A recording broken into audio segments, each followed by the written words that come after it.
Lar de Frei Luiz apresenta a palestra que você não assistiu.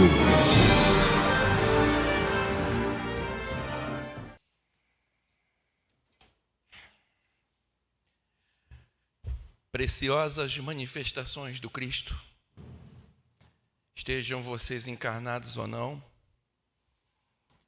estejam vocês presentes ou à distância, em outros setores da casa, nos assistindo virtualmente, estejam vocês agora em conexão ou assistindo posteriormente. A presença do Cristo em mim reconhece e reverencia a presença do Cristo em cada um de vocês. Ou como se fala milenarmente na Índia, Namastê. Nesses minutos que se seguem, eu serei a boca que fala, mas não serei o único coração que pulsa.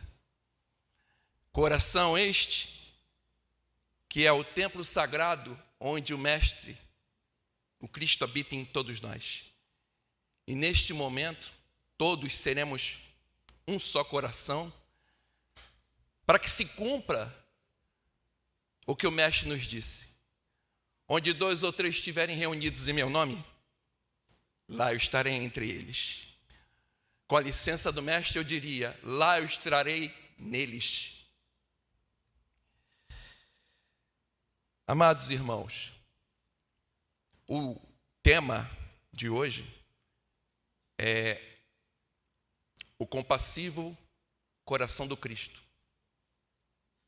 As lições do compassivo coração do Cristo. Eu trabalho no projeto Renascer às quintas-feiras, 2 quintas-feiras por mês, onde aqui nos congregamos em busca do auxílio do querido Mestre Jesus Cristo e de tantos outros irmãos que trabalham na seara dele, inclusive nós, pequeninos encarnados, para o tratamento das compulsões. Compulsões essas que vão do toque até as mais graves, aquelas que conhecemos como o flagelo de nossa humanidade. Engedrados pelas sombras, com o intuito de fazer com que o projeto do Mestre não tenha êxito. E dia 27, que foi uma quinta-feira, aqui na mesa, quando me foi dado a palavra pelo Nelson, eu costumo não preparar nada específico para dizer. Continuo meus estudos, minhas reflexões, e as coisas vão acontecendo. Às vezes, quando eu acordo de manhã no dia, surge uma ideia que ela desenvolve, e aí, mais um tempo depois, eu vou tomar um banho, surge uma outra ideia, desenvolve. Eu venho dirigindo para cá, surge uma outra ideia, eu desenvolvo. Eu sento ali até que venha para a mesa, surge uma outra ideia, eu desenvolvo, eu falo, acho que vai ser essa. E sento à mesa e faço minha prece, colocando minha disposição como instrumento, para que o que seja dito seja o que se faz necessário segundo o que os nossos amados irmãos têm pretensão de trazer, e não o que este irmão, ainda eivado de falhas, queira dizer por escolha própria. E nesse dia 27, sentado ali à mesa, assim que eu vim à mesa, desenvolveu-se uma ideia. E eu falei, vou desenvolvê-la. Mas pouco antes do Nelson me dar a palavra, uma força irresistível tomou posse de mim. E eu me vi vivendo um sentimento muito forte que me dificultou até falar. Quem assistir a gravação que está no YouTube vai perceber. Estava difícil falar. Um sentimento forte demais. E o tempo todo a ideia é de falar da história de um espírito que é muito caro para todos nós. Ele esteve diante do Cristo, o conheceu pessoalmente. Zaqueu, o cobrador de impostos.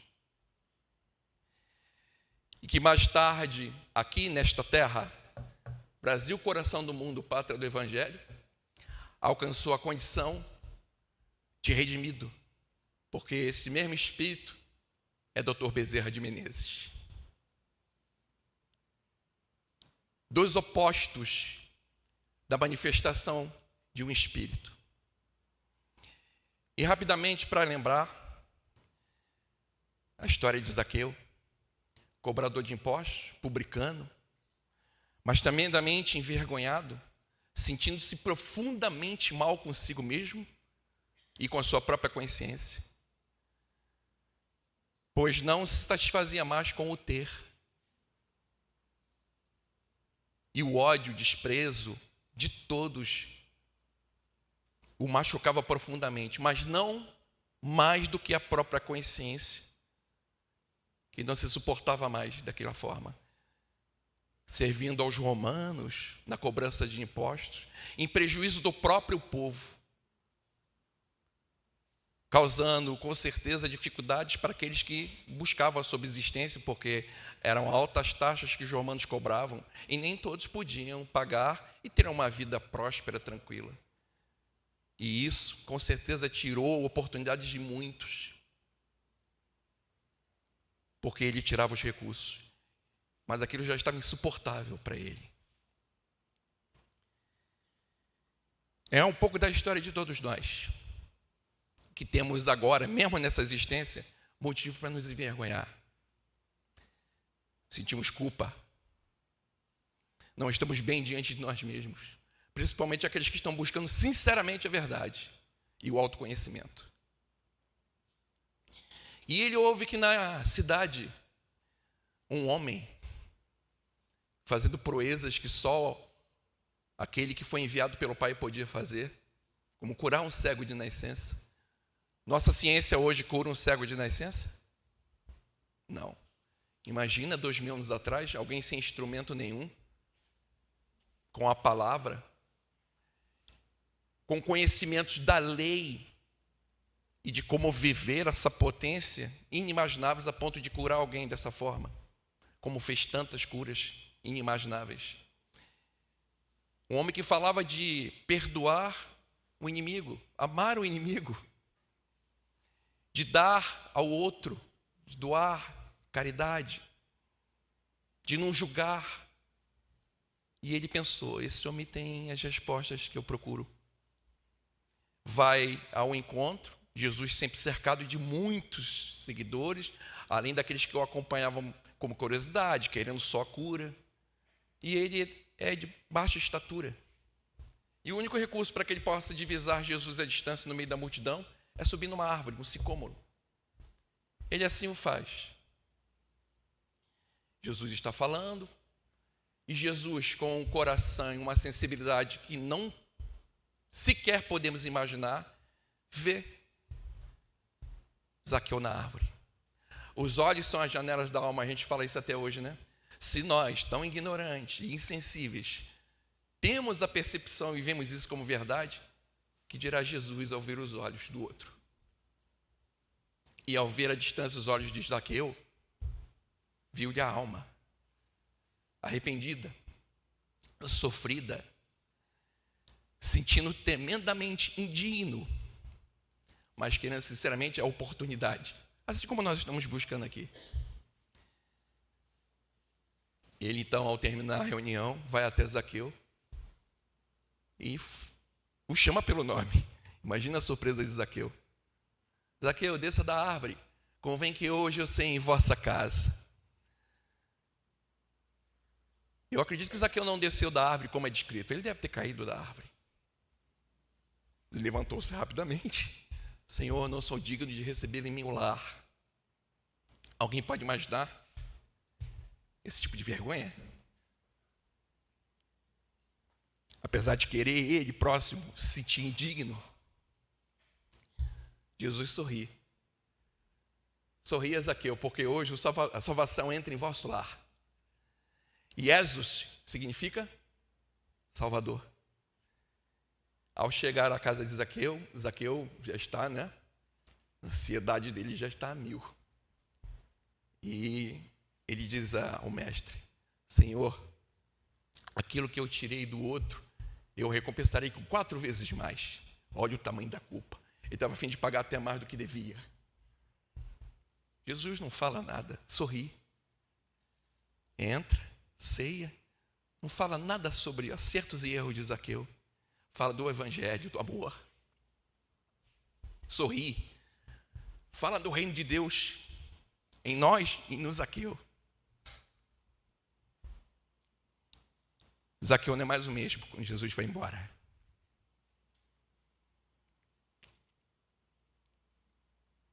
E Zaqueu começa a buscar. Não há relatos sobre o que aconteceu com Zaqueu. Quem quiser esse relato, ele existe. E por incrível que pareça, quem traz esse relato é Leon Tolstói, o literário, o nobre russo, através de Ivone do Amaral Pereira, no livro Ressurreição e Vida. Ele narra o que aconteceu com Zaqueu após esse momento, mesmo depois que o mestre foi embora para o plano espiritual. Está no livro. Ele foi levado, quando desencarnado, a vivenciar e acompanhar toda a trajetória de Zaqueu, como se fosse um filme. Quem acolheu Zaqueu não foram os apóstolos. Nenhum deles os acolheu. E ele tinha vergonha e se sentia indigno de se manifestar, dizendo que queria participar, que queria também fazer parte do apostolado. Vivia chorando, angustiado, desesperado, porque aquele que deu tanta esperança, que deu tanto esclarecimento, tinha ido embora. Quem o acolhe é um outro, que sentia também profunda indignidade na própria alma. Paulo de Tarso. Ele se torna seguidor de Paulo de Tarso. Alguém possivelmente se sentindo mais indigno ainda que o próprio Zaqueu, pelos atos que ele cometeu contra os cristãos. E tomado de emoção ao contar essa história, eu não conseguia quase falar. Para falar a verdade, está um pouco difícil aqui, tá? Eu pedi ajuda impressa, pelo amor de Deus. Eu tenho que ser claro ao falar. Que eu possa sentir, mas não ficar emotivo. Senão, o trabalho se estraga. Perde o foco. Ele depois, então, se redime. Vem em várias existências. E eu acredito pessoalmente. Quero fazer uma ressalva. De tudo aqui que eu estiver falando, são reflexões, tá? Reflexões. Cada um aí tire a própria conclusão se aquilo que eu estou falando é verdade para você e até onde é verdade ou se não é verdade. Então, Dr. Bezerra de Menezes, acredito que ele, nessa jornada, vem encontrando cada um de quem ele tirou e o que ele prometeu ao mestre de repor com 4 vezes mais, eu acredito que ele tenha feito. Um ato fantástico dele, entre tantos maravilhosos, é o momento em que, inclusive foi manifestado em filme, quando uma mulher que não tem como comprar o remédio que ele receitou, diz que não tem dinheiro nem mesmo para comer direito. E ele, ao revirar os bolsos, eu acho que foi um ato reflexo, porque dinheiro ele nunca tinha. Ele, ao tirar do bolso, a mão do bolso, ele vê o anel de grau dele. O tira e entrega a essa mãe. Ela recusa, mas seu anel de grau não terá nenhum valor se eu não puder salvar a vida de vosso filho. E ela vai embora. Ela vai a uma farmácia próxima. Na farmácia já existe na parede vários papéis de fiado do Dr. Bezerra de Menezes. E aí o farmacêutico pergunta: a senhora tem condições de pagar por este medicamento? Aí ela fala que não. Aí ele mostra a parede, elas são todos fiados do Dr. Bezerra. Mas aí ela lembra do anel. Foi uma surpresa para o farmacêutico ver o anel de grau do doutor. Ele não foi com dívidas embora, porque aquele anel não pagou só o remédio, ele quitou a parede. A diferença de quem busca viver o amor, a verdade do Mestre, em menos de 2000 anos, conseguir se redimir. Alguém aqui trabalha na Receita Federal? Então, acho que com menos de 2000 anos a gente consegue também. Vamos aproveitar. Mas eu fiquei muito tomado do sentimento e depois de ter falado, eu continuei sentindo. Nossa, era muito maior do que os sentimentos que eu tenho sentido. Eu fui para casa sob o efeito daquele sentimento. E aí eu fiquei perguntando, o que é? Por que aconteceu? Antes de começar a falar do Dr. Bezerra de Menezes, a sensação da presença dele era tão forte, que eu verbalizei pedido de licença para falar da história dele. Era muito viva a presença dele. E no final, a vidente confirmou que ele estava presente desde o início dos trabalhos da reunião. Fui pensar sobre o que eu estava sentindo. O que era aquilo? Era compaixão.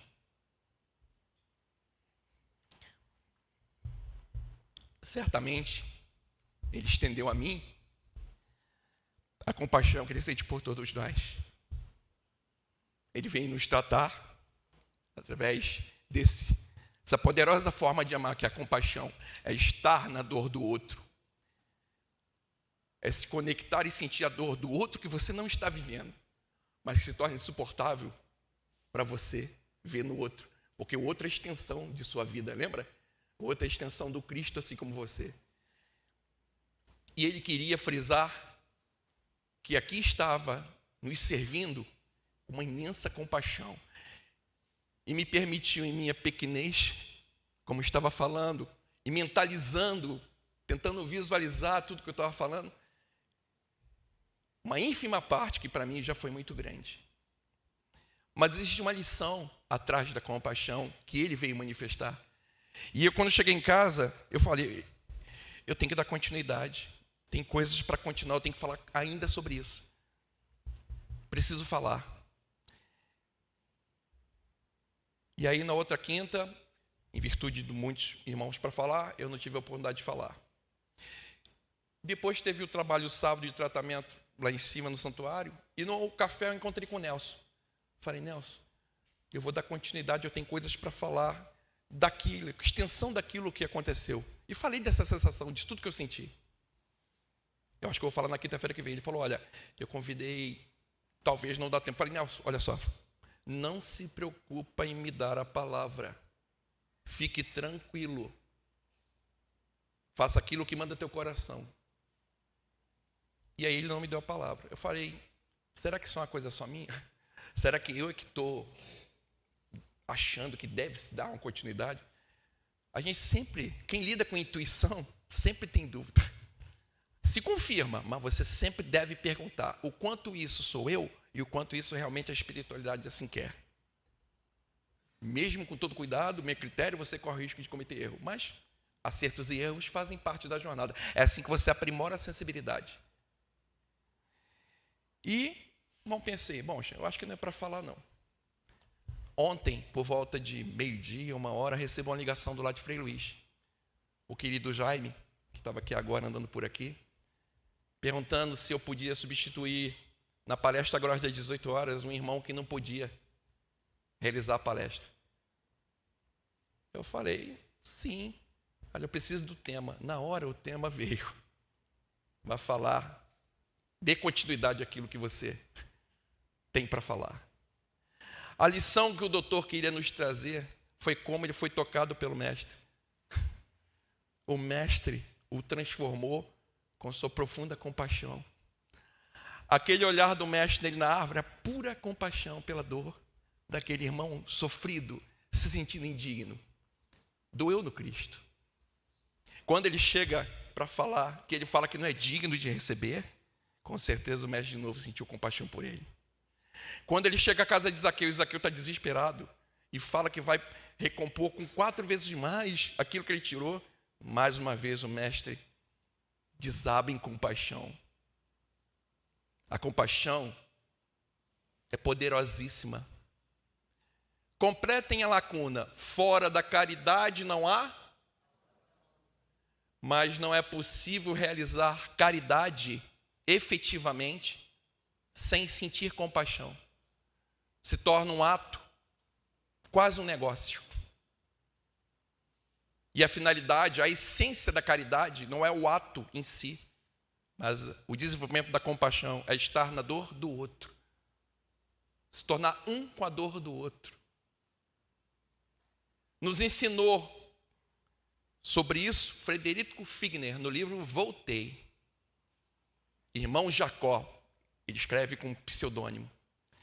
Ele que, aqui no Rio de Janeiro, fez imensas obras de caridade, foi o primeiro a subir nas comunidades, levar comida, remédio e tantos outros tratamentos, que ajudou tanta gente, que fazia atendimento de espíritos na mesa de desobsessão. Os espíritos lembram que ele falava assim: brilhe vossa luz. Mas ele era muito pragmático. Ele levou isso como um negócio. Bom, se para ter uma vida melhor eu preciso fazer caridade, vou fazer caridade. E esqueceu um pouco a compaixão.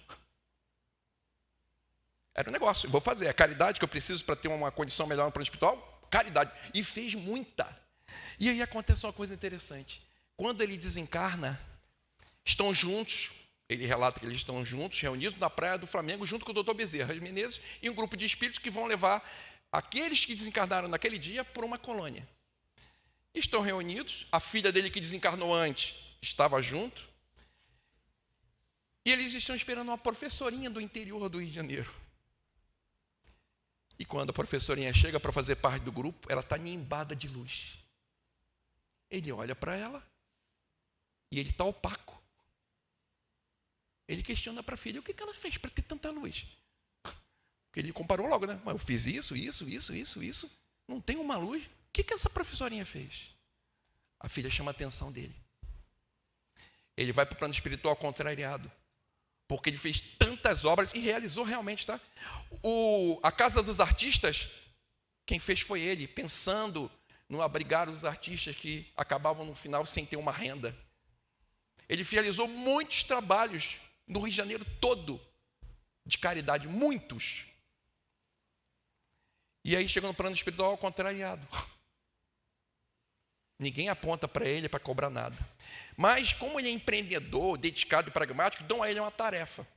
Para chegar a essa colônia, precisa atravessar uma ponte.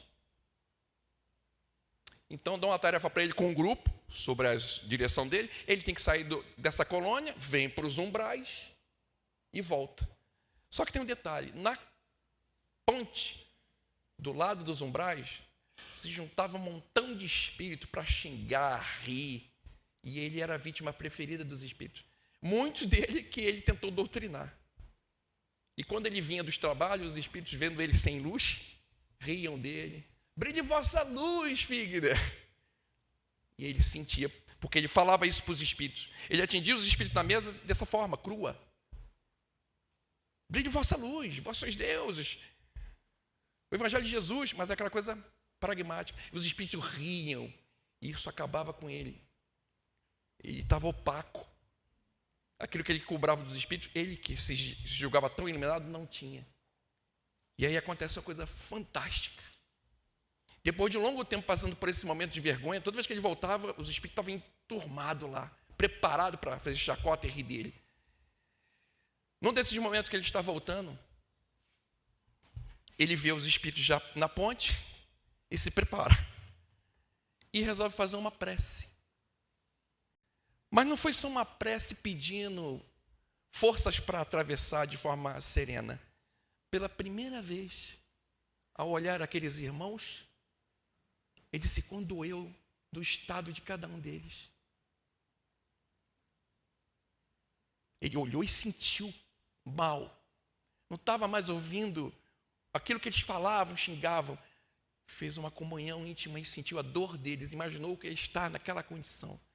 Uma luz se fez em volta dele e ele agradeceu. Bom, algum anjo bom, alguma entidade está me iluminando. Porque na hora que se fez a luz, esses irmãos ficaram surpresos, calaram a boca e foram embora. E ele pôde atravessar em paz. Assim que ele chega logo do outro lado da ponte, busca ele a fonte da luz.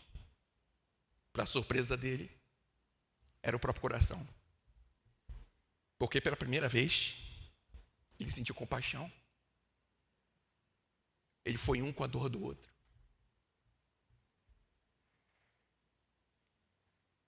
Jesus era tremendamente, profundamente compassivo. O cego de Jericó, Bartimeu, ao saber que Jesus está passando no meio da multidão, porque escuta o barulho, mestre, filho de Davi, tem misericórdia de mim. Ele sente a necessidade do irmão, diz para os discípulos trazê-lo. Quando ele chega, Jesus pergunta, que queres que eu te faça?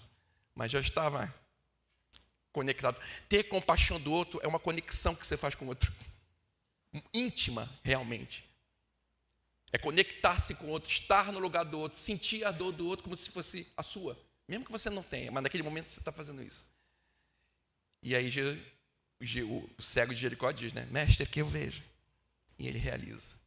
Assim ele fez com Maria de Magdala, quando a chama por Maria, que ela tinha um outro apelido.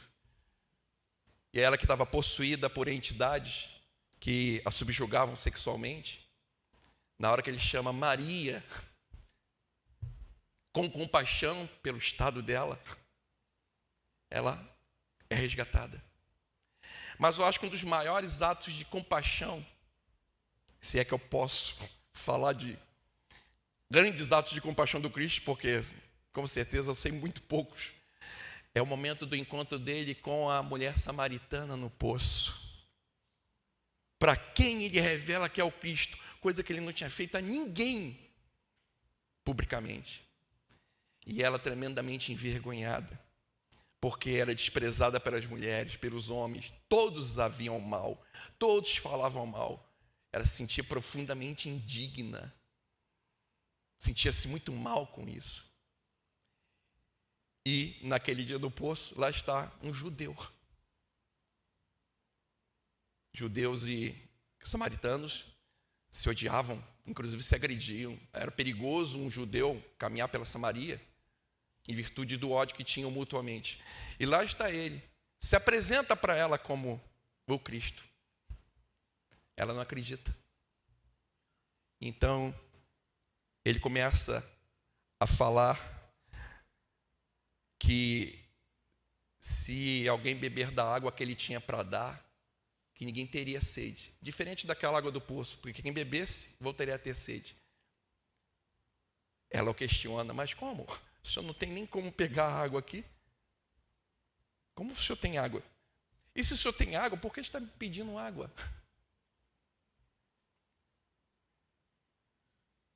E ele começa a declamar para ela, porque ela fala assim, então me dê dessa água. Me dê dessa água que mata a sede para sempre. Aí ele fala, vá à cidade e traga seu esposo, e eu lhe darei. Ela fala, eu não tenho esposo. E ele fala, tem razão. Você já teve 5, e o que está contigo não é seu esposo. Ela pensou que ele foi lá para apontar dedos, e aí caiu toda a vergonha, todo aquele mal-estar que ela sentia. Ele então revela a ela que foi lá só para vê-la.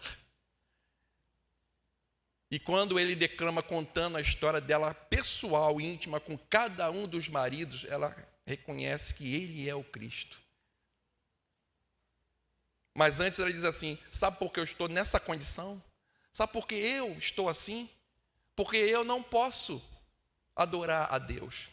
Vocês, judeus, disseram que só no templo em Jerusalém pode-se orar a Deus. Nós não podemos ir lá. Eu não posso ir em Jerusalém, samaritana. Ele fala, chegou um momento em que cada um adorará a Deus em seu próprio coração. Não em templo nenhum, sem autorização de quem quer que seja, porque Deus é espírito, e em espírito cada um adorará dentro do próprio coração. Não será necessário um monte de templo.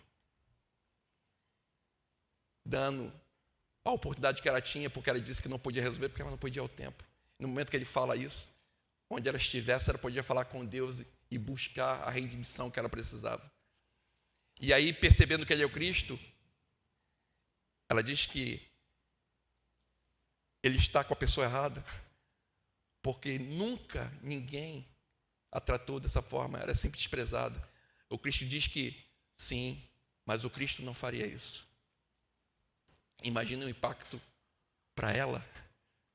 O que ele sentiu por ela? Compaixão. A poderosa força da compaixão. E resgatou. Há uma história muito bonita no plano espiritual que talvez a maioria aqui não conheça. Jesus encontra com Maria logo após ele ter ressuscitado. E Maria pergunta a ele por onde ele andou esses 3 dias. E ele relata que assim que se viu fora do corpo, que a luz divina do Pai o atraía profundamente.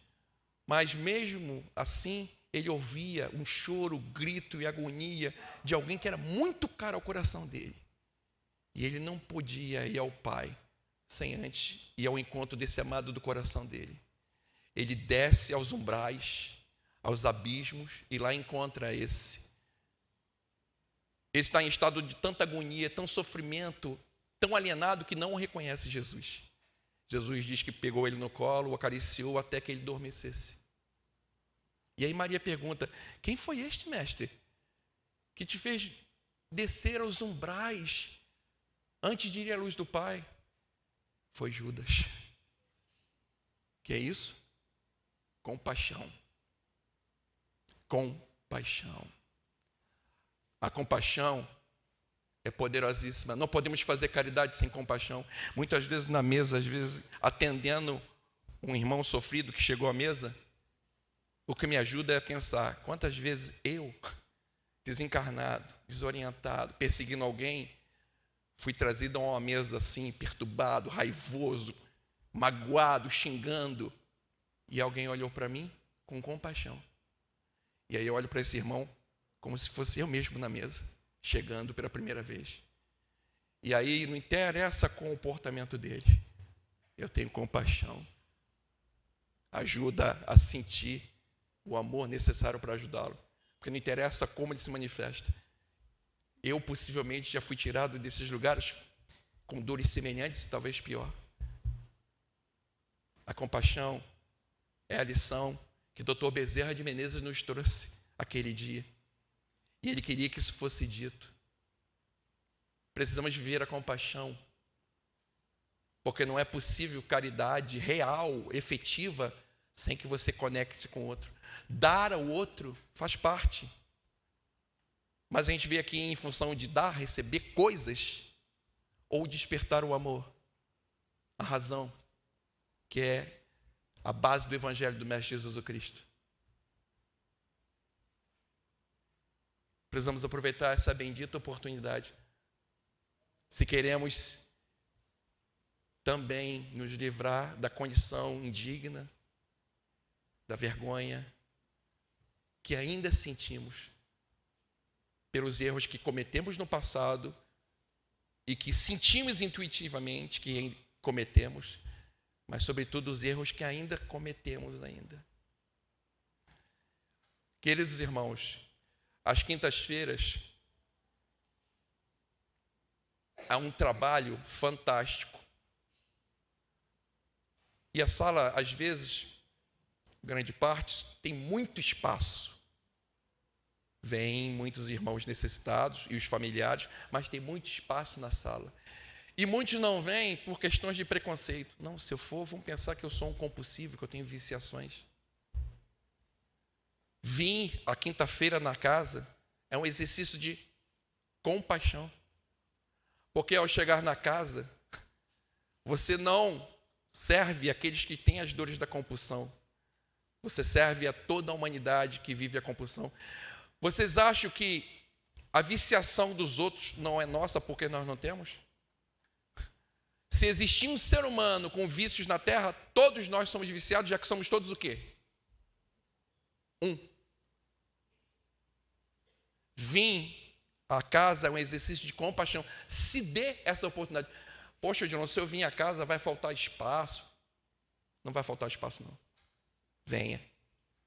Lote. Porque o que fazemos aqui não fica entre nós aqui. Ela repercute na humanidade. Ela está ajudando na transição planetária. Se dê essa chance de exercitar a compaixão. A lição que o mestre deu a Zaqueu e que o Dr. Bezerra marcou em mim para que eu pudesse desenvolver essa reflexão aqui. Venha ao lar de Frei Luiz quinta-feira. Sente. Se você não tem compulsão agora, possivelmente você já teve em outro momento da existência lá no passado. Eu penso comigo, desde que eu estou na casa, quanto tempo falta, hein? Perdi a noção do tempo. Desde que eu cheguei a casa, assim que eu cheguei na casa, foi implantado a tarefa e o trabalho de tratar compulsivos. Assim que eu cheguei na casa, Nelson acabou de apresentar o trabalho de compulsivo e minha esposa começou a trabalhar na sala 11, que é a sala que trata compulsão. Fui convidado pelo coordenador da sala, porque era meu amigo, sabia que eu era espírita, a participar do trabalho. Nelson depois me convidou a participar às quintas-feiras do trabalho na mesa. É o acaso? Não tenho compulsão nessa existência. Mas qual é o meu passado? Intuitivamente, eu penso assim. Em algum momento lá no passado, nos umbrais dos compulsivos, o querido Frei Luiz me resgatou. Me tirou da compulsão. Me tirou dos umbrais da compulsão. Talvez aqui na casa. Me tratou. Eu pude rever toda a história. E mais tarde, Frei Luiz, sabendo da minha encarnação, talvez me fizesse um convite. Filho, soube que você voltará à matéria. Filho, futuramente terei um trabalho lá na terra, em nome do Divino Mestre Jesus, o Cristo do Pai, com o intuito de tratar a compulsão que vai crescer muito nesta terra. Que tal você dar de graça aquilo que você recebeu de graça? Que tal encontrar, talvez, os compulsivos com quem você viveu que estarão na terra e dar de graça o que você recebeu? Se preparando aqui conosco para mais tarde, diante deles, ajudá-los a lembrar. Porque eu não estou aqui ensinando nada. Todos nós aqui, quando estamos desencarnados, estamos lúcidos e temos plena ciência das condições de equívocos e desacertos. E nos planejamos, na medida do possível, da volta do projeto e esquecemos. Numa palestra como essa, na leitura de um livro, num filme, você olha e fala, meu Deus, adoro essa palestra, adoro esse livro. Você não está aprendendo nada, você está lembrando. Aquilo vem à tona e mexe contigo, porque é a verdade e não as ilusões do mundo. Então penso eu que nessa existência eu não estou fazendo caridade. Eu estou me redimindo. Talvez seja possível também que tantos irmãos que venham à sala se tratar tenham sido vítimas de mim no passado. Talvez tenha eu sido aquele que levou eles à compulsão. E além de me redimir perante mim mesmo, o Senhor está trazendo à sala todos aqueles com quem eu convivi. E todos aqueles que possivelmente, de repente, eu tenha induzido a compulsão. E aí me deram um bônus. Olha, Odilon, você vai encontrar todos aqueles que você induziu a compulsão. Mas eles não lembrarão de quem foi você. Vamos te dar esse bônus. Aproveite a oportunidade enquanto eles não lembram quem foi você. Porque haverá um tempo para que você se redima diante deles. Porque se você assim o fizer, quando levantarmos o véu da lembrança e eles olharem para você, espírito, talvez a reação seja assim: ele? É ele? Pô, mas ele não é mais o mesmo não, ele é outro cara. Eu encontrei com ele e me ajudou. Então, quem está na sala trabalhando, com certeza tem um passado de compulsão, se não está compulsivo agora. Dê de graça o que de graça recebeste. É o que nós fazemos. Venham à casa quinta-feira, pelo exercício da compaixão. Porque fora da caridade não há salvação. Mas não é possível você realizar efetivamente a caridade que o Cristo nos propôs sem a compaixão. Toda honra, glória ao Divino Mestre Jesus, o Cristo do Pai. Namastê.